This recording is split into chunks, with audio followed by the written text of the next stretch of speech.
I am so excited to be here to talk to the cast and producer of Downton Abbey. I think I speak for everyone here when I say it's about time for this movie. I'm here with Hugh Bonneville,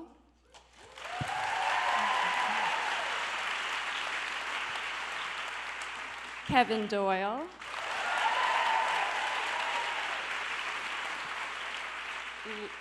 Lesley Nicol,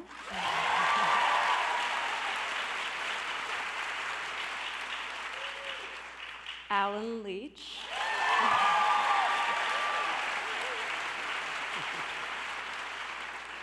Michelle Dockery,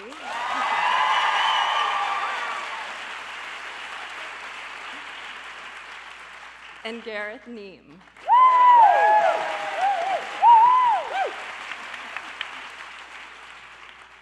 So we live in the great age of the internet, and I feel like people were starting to talk about a Downton Abbey movie before the series had even officially ended.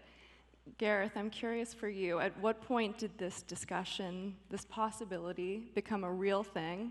And can you discuss the logistics of getting everyone involved and making this actually happen? We've only got an hour.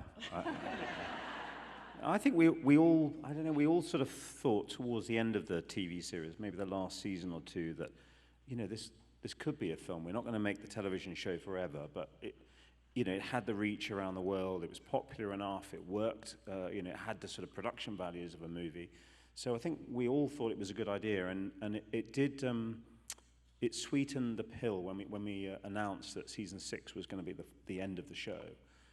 We were saying at that point, you know, we'd like to come back with a movie. We can hope we make that work. So I think for fans, hopefully, you'll agree that it's given everyone something to look forward to. Right. And Maggie Smith, who plays the amazing Dowager Countess, I believe, in a lot of interviews said she would never do a movie, she would never put on the corset again. What did it take to woo her to the project? Anyone? I mean, you know. Well, I think Maggie just wanted to know that everyone else was on board, and I think that goes for all of the cast. Really, they all felt that they were holding hands. They were going to go into this together. They didn't really want to leave anyone out, and I think she felt very much the same. Okay. And bananagrams. She missed bananagrams, I think. I saw she loves that, and also cat photos. Cat memes. Cat memes. Cat memes. Or any kind of meme. She likes a meme. Yeah.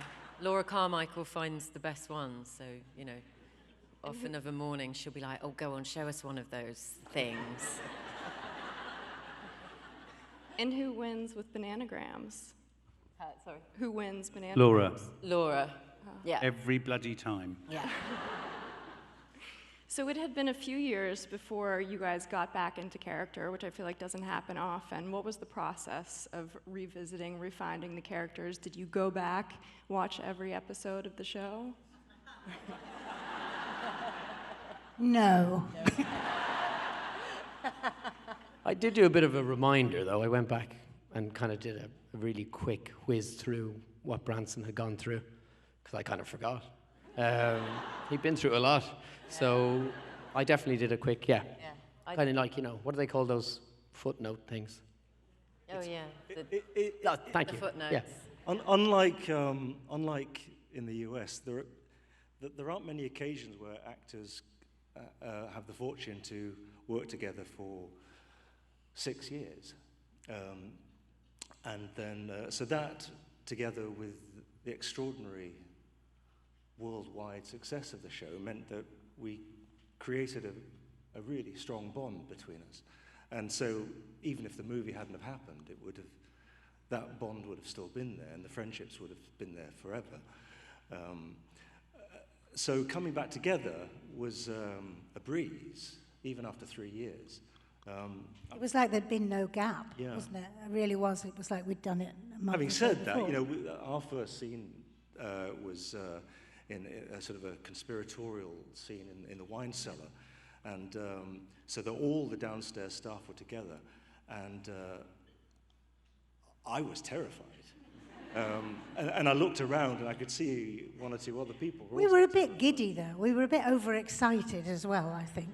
Yeah, well, I mean, I was thinking, well, is this how I'm meant to sound? Is this how I look? You know, it's sort of a 3-year gap is really very unusual. Anyway, we got there. So I believe the film picks up about a year after the TV series ended. What's changed at Downton?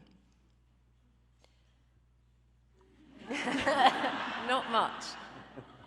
You're in charge. Not much, actually. I mean, Not yeah. much. I think it's fair to say that everyone is in a relatively calm place, and for once, the entire team of the household and the family are relatively set fair. It's external forces that come into play. Yeah. A letter arrives and arrives. chaos ensues. Well, you saw the entire story in the trailer, actually.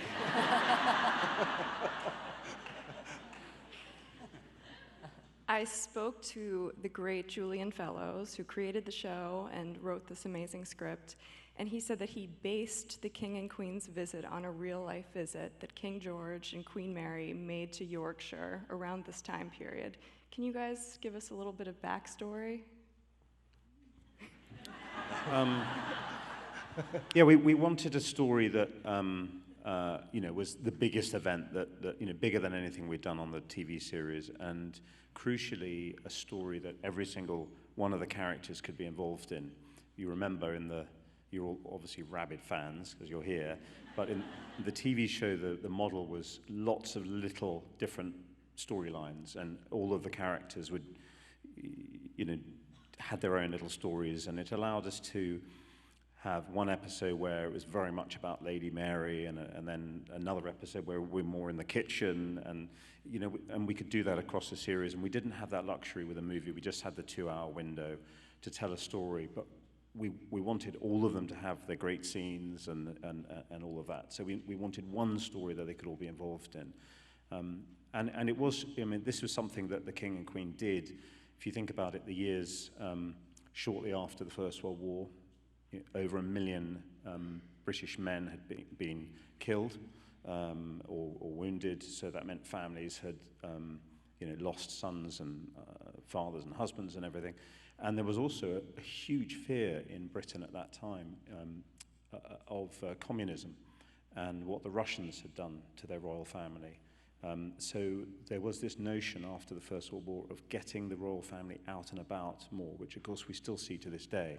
But this is when it all started. They started to go around the country and meet people and be seen.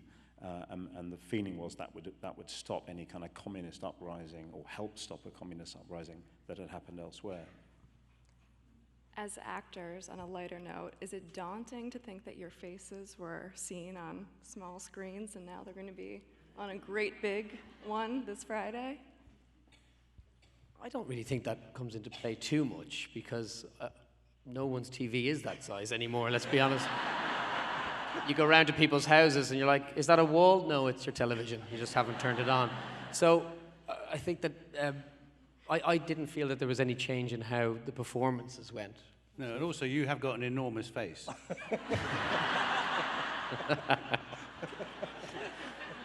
Thanks, Hugh.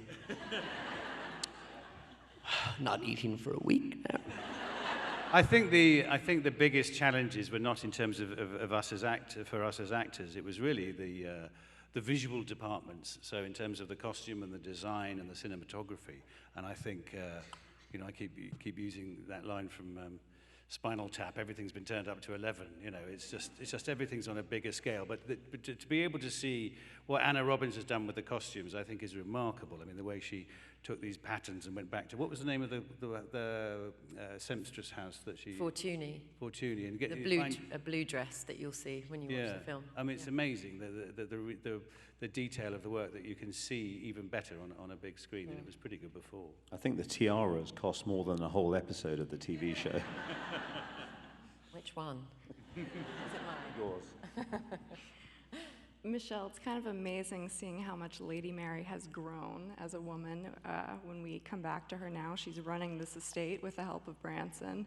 Did you anticipate that this is where Mary would end up? I didn't. I think, initially in the early days of series 1, I kind of always imagined that she would be more of the rebel, and it's not really the life that she wanted originally.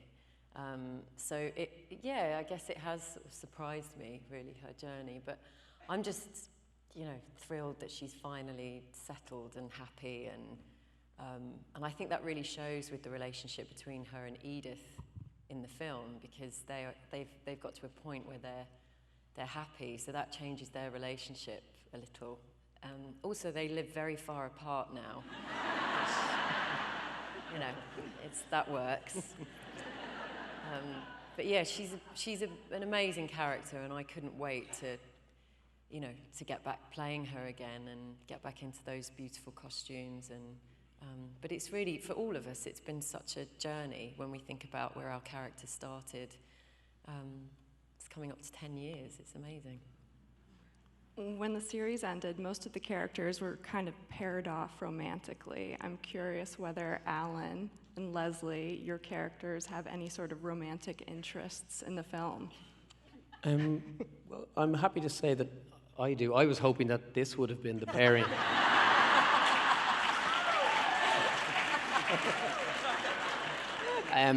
So, yeah, I'm happy to say that Branson kind of does, there is a kind of a sense of hope that wasn't there maybe at the end of the 6th season that he has at the end of the movie, or certainly has an opportunity for in the movie. Without giving any spoilers, obviously, because we don't want to do that, there is a scene in the film where Mrs. Patmore has an exchange with a male character.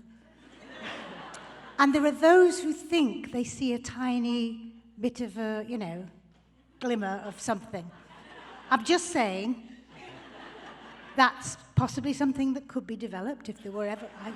I've been banging on about Mrs. Patmore having a boyfriend since the very beginning, and I'm not going to give up. So, We gave you one, though. It's I know, but it went wrong, Gareth. He was a bigamist.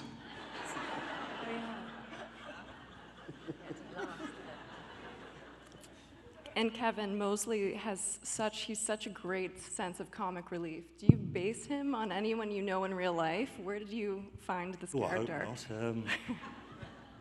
not. No, he sort of evolved over the years. He was, because he wasn't meant to be a continuing character early on. I was only employed for a couple of episodes. And he was rather a dour character, I think, at first. He took himself very seriously. Well, he still does, but I think Julian's writing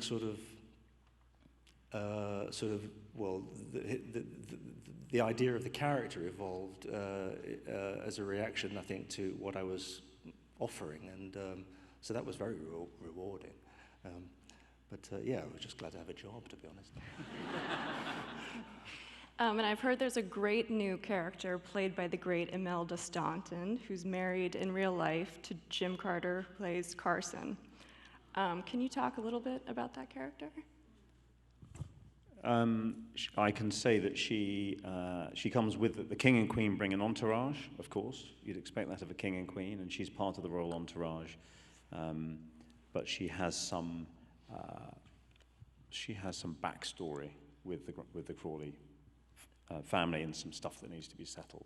Okay, on that note, I believe we have a clip showing us a little bit more. We obviously cut Imelda from that scene. Okay, there's another clip where we'll hear a little bit more. But it was great to see Mary and Edith. Well, you see, that's an example of Mary and Edith, you know, they're getting on a little better. It was funny when we were shooting that scene, because the director, you know, all the exchanges, Cora says, they come without a maid, and she says, you can use Anna, and Mary just says, can she? But the director kept telling us to kind of play it down, because we were being so, you know, vicious with each other. We're so used to it. And he was like, you know, you can pull it back a little bit. And but it's nice to see them being civil for once to one another. And I love that after all of Edith's misfortune in the love department, she's ended up... She's outranked us all. I know. Did anyone see that coming?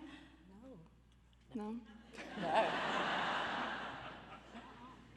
No. Okay. Well, in terms of the scale, I know that in recreating the royal visit especially, there was supposed to be a grand parade with hundreds and hundreds of extras. What was kind of the most surreal scene you guys shot? I think watching the I'm going to forget their actual title, but all the horses and the cannons, they're the King's Troop coming down the main thoroughfare of the village was absolutely breathtaking. I didn't even know that was going to happen on the day. Right. It was astonishing, because it was quite early on in the shoot, wasn't it? And that's when I realised the scale of the production. I mean, you know, it was always on a grand scale, Downton, but as Hugh said, it took it up to number 11, didn't it? In the script it says something like, you know, the parade makes its way down the streets and onto the parade ground, and the king takes a salute. Well, then you suddenly saw whatever it was, 80 or 90 horses with gun carriages. You know, this one of the gun carriages had actually carried the coffin of the late, you know, Princess of Wales, and they're used for the 21 gun salutes. The horses are color-coded. The darker ones are used for funerals. The lighter ones are used for weddings. You know, all these sorts of details, and they turned out in force to be in our movie. It was quite special. And those of us who were watching it were quite impressed with the guy who played the king, because he had to inspect the troops. And most of us were going, "Thank God that's not me," because he's not a horseman. I mean, he's an actor who was thrown on a horse, but he was very specific, and he had to do it very as if he'd done it all his life, and he was phenomenal, wasn't he? That was the bit I was most concerned about. Simon Jones, who lives here actually, is a New Yorker playing the king. Don't tell anyone. We did that for you guys. He's actually English in real life, you know, but he lives here. Anyway, we had Bronx this twang. We thought he'll never be able to get on this horse and do the whole parade, and so it was one of those things on the day where, you know, we had the double, exact identical medals, uniform, everything, completely different looking person. There was no double at all.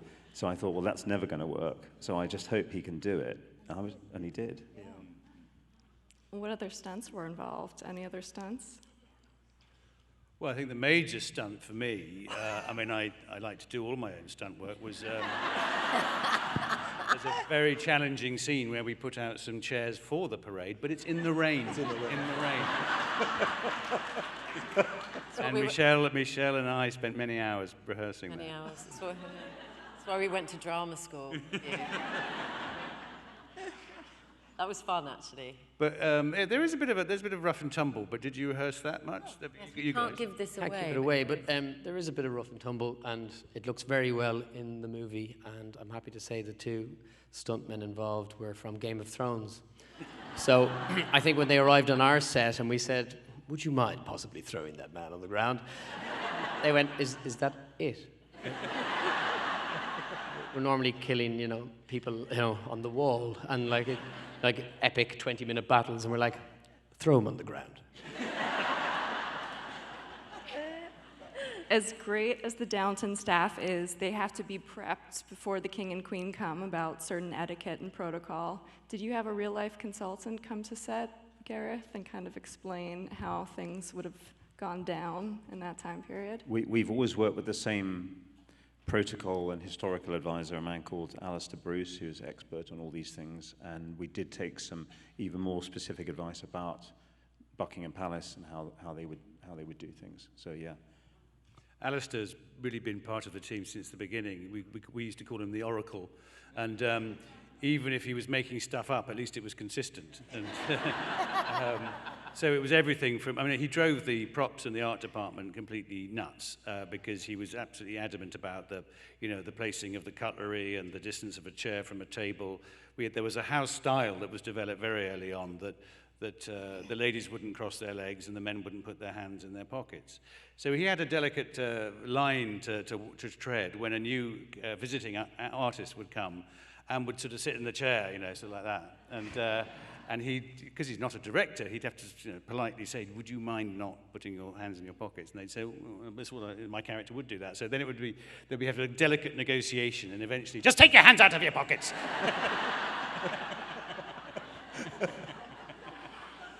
He got the costume department in season 3 to sew my pockets up. Because I was always doing that.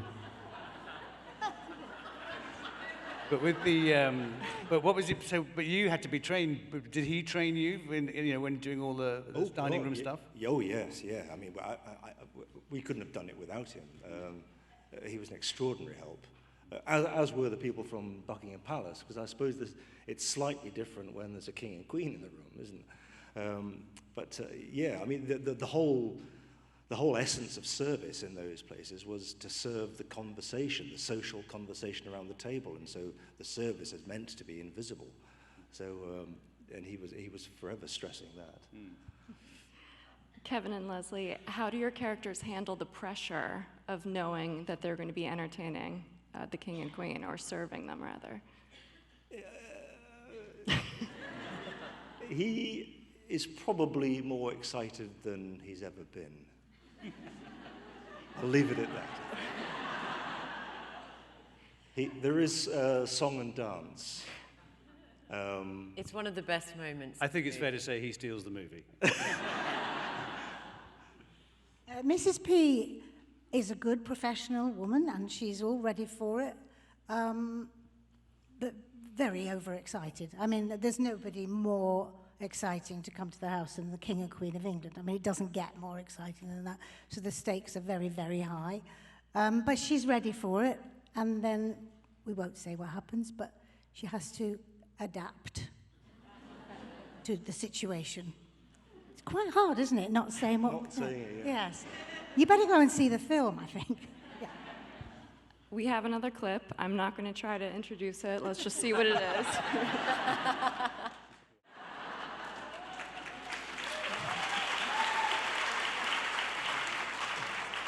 Okay, they're finally discussing Imelda Staunton's character, Lady Bagshaw. Had you guys known Imelda through the years? What was it like finally getting to act with her? Yes, we still haven't seen her yet, but we've heard a bit about her. Maybe the next clip we'll actually see her. But we... Do you have any Harry Potter there? No, we had known Imelda on the set because of her coming to visit Jim, particularly in the summer months when the ice cream van was present, I remember. So yes, she was very much part of the family. But it was wonderful to have her on set because she's such a formidable actress in her own right. Maggie's so good. What have you guys learned just from getting to be around her all these years and working with her? I think one thing that I certainly got was, rather than learning something, but just watching someone who, at her very experienced age in this business, having done so much, still getting such joy out of finding a moment or just a simple look, and just her precision and her love of the craft is really awe-inspiring. It's fascinating just sort of watching her rehearse. Maybe see it sort of 3 or 4 times and see how it changes. And we can't say anything. But I have a particular memory of one scene where she realised that the scene needed a bit of emphasis at the end, and she does it so beautifully, so simply. Well, she does it time and time again. But just watching her working was such a treat. I mean, every time, a masterclass. I was only ever in one scene with her, ever. And it was me and Sophie, Daisy, and before we came round the scenery to get into the scene, we just lost it completely. I mean, we got that, the thing at school when you get the giggles and you can't stop and it's not funny anymore. That's what happened to us, because I was like, oh my God, she's going to be there. So I don't have that experience, I'm really sad to say, but it was pretty cool to have her around, that's for sure. I can remember my first scene with her back in 2010, and I was absolutely terrified. And I can remember my last scene with her in 2018, and I was absolutely terrified.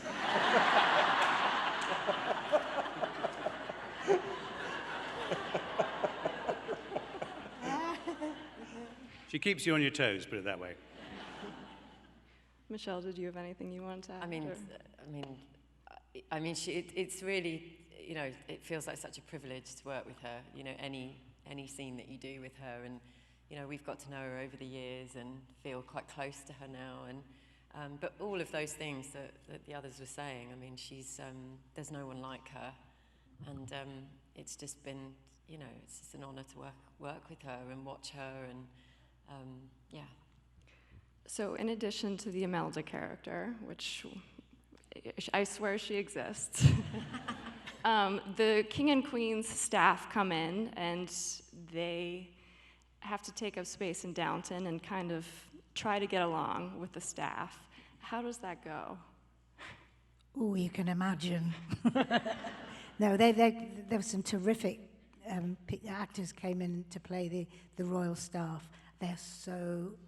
We can't say, can we? Can we say? There's bound to be a clip shown, you know, that's the entire thing away. Let's just say there's a bit of a butler off. There's a huge butler off. There's a huge housekeeper off too, and there's a bit of a chef off. Yeah. But it is wonderful because it brings us all together as a household, and that's the genius of the plot, really. And that's what you're coming to see. Okay, I think that sets up the clip, hopefully. Let's try it. Of Imelda. So we thought the Imelda idea was a good idea, but then in the end it just didn't work. So let's took her out. So I hope that everyone goes and sees this movie, because that will greatly increase the chances of there being a second one. And maybe Imelda will come into... I'm curious if you guys could script, if you guys got to suggest a storyline for a future movie, what would it be? Well, you know what I'm going to say. Patmore romance. Yes, Got more romance. just a little one. Let her be happy for a minute, you know. I think the Crawleys go to Hawaii. Yeah. To see a landscape of drama there, the potential for a long, long vacation. Well, what about if, you know, something makes them kind of take a boat overseas, possibly to New York, or that could be interesting. Yeah. I've always hoped for an ice spectacular myself. Ice spectacular. An ice spectacular. I think Maggie might take a bit of persuading, but you know, she's game. Downton Abbey ice-capades, you know? Yes, yes. Michelle, do you? Gareth, you're being very tight-lipped. Yeah. Taking notes. Are you all going to go and see the movie next weekend?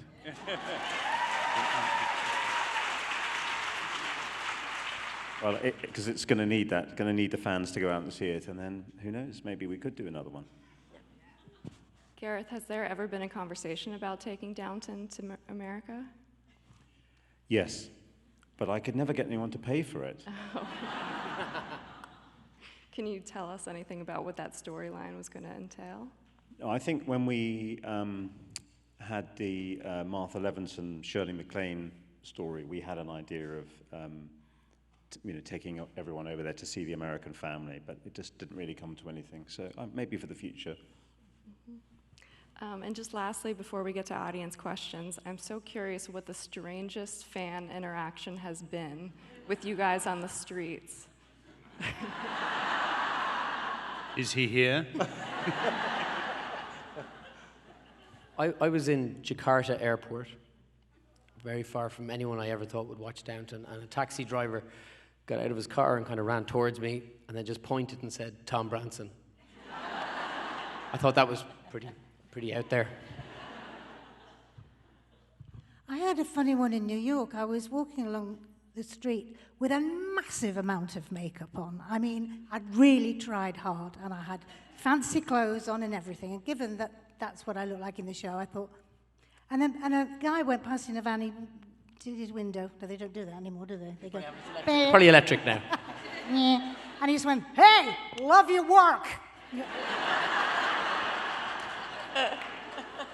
So there you are. The other one was in a field in China. That happened. Through the interpreter, the farmer said to the interpreter, "Is that the lady from the Downton Abbey movie in a field in China?"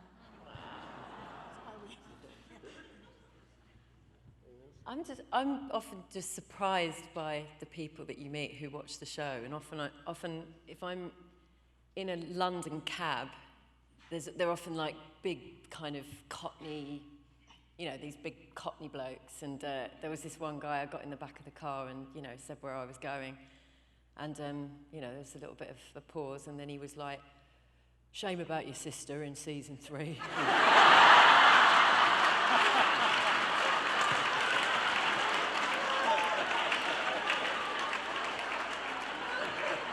Really surprised me. Just like, where are you going, love? You know.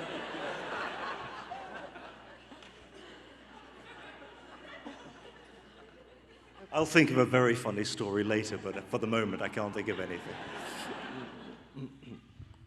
Okay, we have a question from Bob. As time passes, it will be harder and harder to get actors and crew back for renewal of the series. But if the movie is successful, might there be a second? I guess you guys kind of answered that. Was you asking about a TV series or another film? Sorry. A film? Film. Oh, well, yeah, we are. From Ellen, were there any surprises for you in your character's evolution from the TV show to the movie?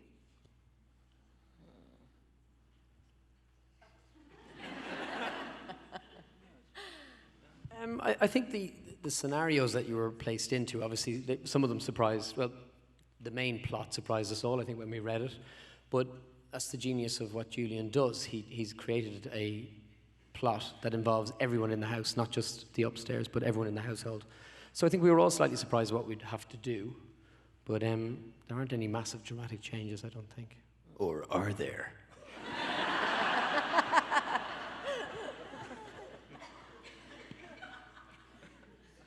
From Devin, have you learned anything about these time periods that you didn't initially know or that surprised you? It always surprises me just how much they change their clothes. And how much they eat, don't you think? I think they eat all day long.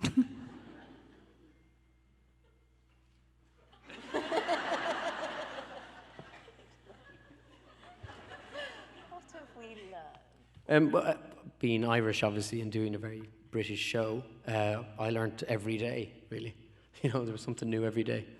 Yeah. I think the detail, I mean, just in terms of little social details, things that I never knew about this habit of turning at dinner, for instance, which is in order, I suppose if you're at a big wide table and a big, you know, with a big social group, and your partners either side of you are facing in the other direction, then you're stuck there on your own, not talking to anyone. So this was a method that was used that the hostess, you know, would set off the tone of the evening by talking to the person on her left, and then at a given point in the evening, would then turn to the right and engage that person in conversation, so that you were always inclusive.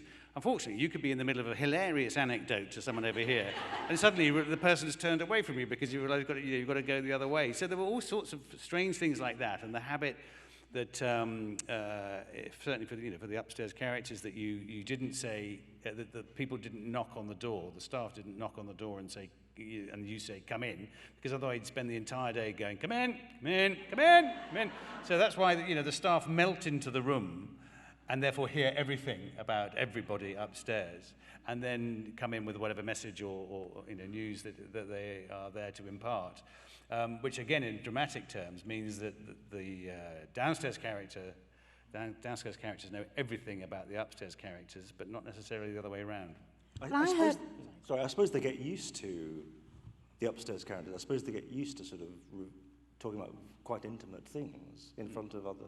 Yes, which of course is great for gossip. Yeah. But I heard one the other day, which I hadn't heard before. I mean, in Downton Abbey, we have a kindly employer, so it just doesn't happen in our story. But apparently, in some houses, you were expected, if you were a servant and somebody from upstairs came by, to turn your face to the wall. Can you imagine? Spending your whole day putting your face to the wall so they don't have to look at you. Thankfully, we don't do that, but that apparently was sometimes what you had to do. It's a bit like in Daisy's contract, Sophie McShear's contract. I can't look at her before midday, I have to turn and face the wall whenever she passes. No, she's very demanding. This is for Lesley. What was your favorite scene to do with Phyllis Logan? Was it the full marriage talk? Yes. Yes. Yes. You mean in the TV series? Julian wrote us some golden stuff, I have to say. If any of you don't know what we're talking about, it was only that Mr. Carson was about to marry Mrs. Hughes, and she got wobbly about what would be expected of her in the bedroom. And so she asks Mrs. Patmore, for crying out loud. Oh, yeah. Who I think we all agree has probably never even been kissed. So, I mean, how she becomes some sort of sex therapist is kind of beyond. But those were wonderful scenes, and Jim and Phyllis and I just loved every second of them, yeah.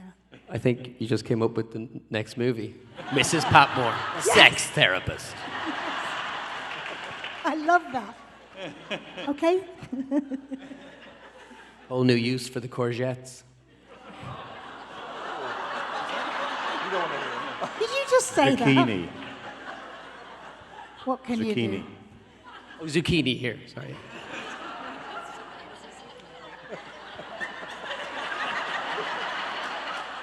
Too late, too late.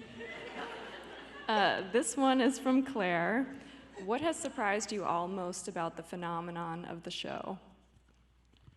Well, what surprised us is that it has become a phenomenon. I don't think any. I mean, we all knew that that it was going to be good at home, but I don't think anybody had any idea that it was going to have such an extraordinary reach. I think it's the range, the range of the demographic range, if you like, that has surprised us particularly. As Kevin says, you'd expect a certain audience to go with it, a certain age group perhaps. And then, when I realized that there were kids at my then 9-year-old son's school who were engaging with it and wagging their finger at Thomas and saying, I don't like him, and that sort of thing. And then we found quite quickly that there were an enormous number of young girls who were falling in love with Lady Mary and Lady Edith and Lady Sybil and wanting to follow their storylines. And it was just, and then again, over the years, the number of people who've been in touch to say that they watched the show as a family, and that they had 3 generations getting together on a regular basis to watch it that was A, surprising, and B, obviously very affecting for us. It was delightful. Do you have a favorite episode from the series? If so, which one? From Dan. Gosh, that's tough, isn't it? Dan Stevens. Right, that got you. Hi, Dan. Hi, Dan. Can't keep away. I know it's going to be an unpopular choice, but I loved the Lady Sybil death sequence. Yes. But genuinely because it was so dramatic and involved so many of the staff. And it was actually, I loved the scene when, after it had been announced that she died downstairs, and the effect that it had on the staff as well as the people upstairs. And Actually linked to that as well, because people often talk about that episode, but the episode that followed it was the one where Robert and Cora's marriage has collapsed because of the death of their daughter, and it's how, if you remember, it was about how, do you remember, Hugh? How that relationship was put back together again, and I think it was a really effective episode. Yeah, and I think again that the death of Sybil, yes, even though that was a very dramatic moment, one of the standout moments for me, and it's an incredibly simple moment, is when Maggie, Violet, walks across the hallway, and this news has just impacted the family, and she falters for a tiny moment and gathers her strength, and then, you see her back stiffen and straighten, and she's got to carry on. She's got to be the leader of the family once again. And I thought that was so beautifully written, beautifully acted, and and the audience took a huge amount from that, I know, and it was a simple gesture, but beautiful. I think my favourite, though, was the Mary Matthew, will they, won't they, element of season 2. And I think the most important episode is that first episode in season 2 where she knows that she's, that boat has sailed, he's now engaged to marry somebody else, but he's in the war, he might not come back again, he may be killed, and they have that scene together on the railway platform, which I think is probably the most iconic scene ever in Downton. Such good luck. Yeah, season 2 for me. Yeah, for the same reasons. I think that was it was a real sort of, particularly for Mary and Matthew, So, but I also loved the last series. There was something about the last one of kind of turning everything up a notch. So you could have the argument with Edith. Yeah, I mean that was an episode that I really loved, and that when it all came to a head with the two of them, and the scene that you and I had in that series. Branson definitely becomes like a proper brother. Yeah. When he turns and he kind of has it out with her. Yeah. Yeah. I really love vomiting blood over Elizabeth McGovern.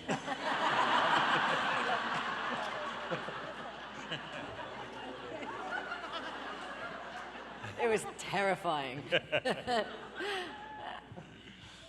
I loved it when I got a pink blouse.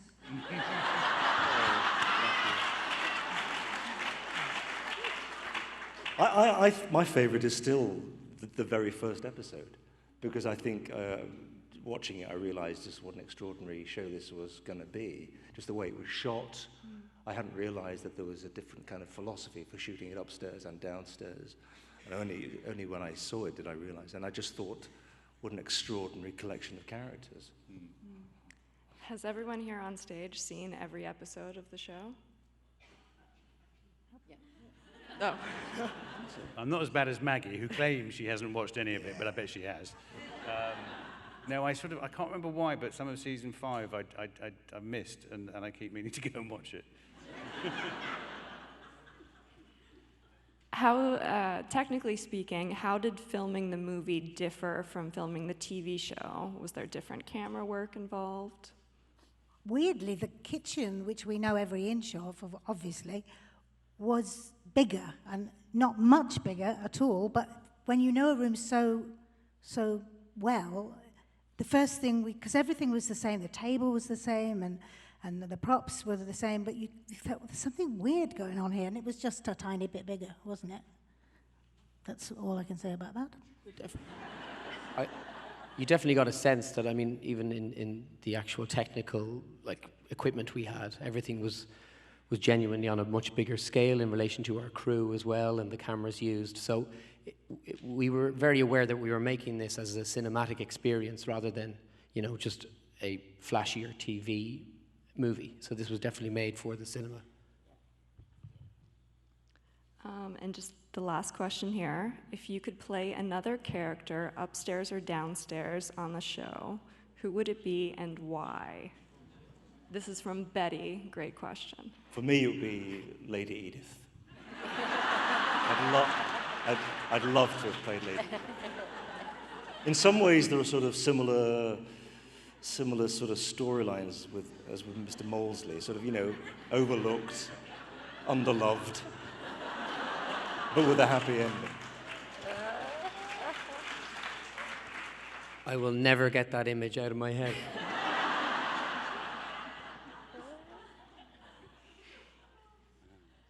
It's hard to say because everyone's so brilliant in their roles, that I think, as Rob James Collier, who plays Thomas, says, the devil plays better tunes. So in some ways, just to be that kind of character for a while, I'd go with Thomas. And certainly in the movie, because he's celebrated and it's a brilliant moment. Who would you be downstairs? I think I'd have to be Daisy, I think.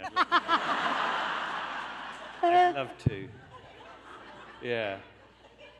Sort of downtrodden but a latent revolutionary. I think I'd like that. Well, it would be great to have a crack at some of Violet's lines, but I wouldn't be so presumptuous as to think I could do it. So, she's got some good lines, though. I think I would be Thomas, definitely. He's one of my favourites, and yeah. Those cheekbones. Yeah, it's just that pout. Yeah.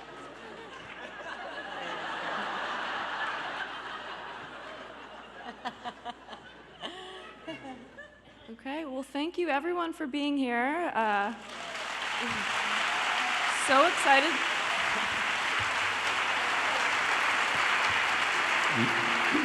Enjoy it next weekend. Enjoy it. Imelda Staunton really is in it. Thank you very much. Thank you. Thank you. Thank you.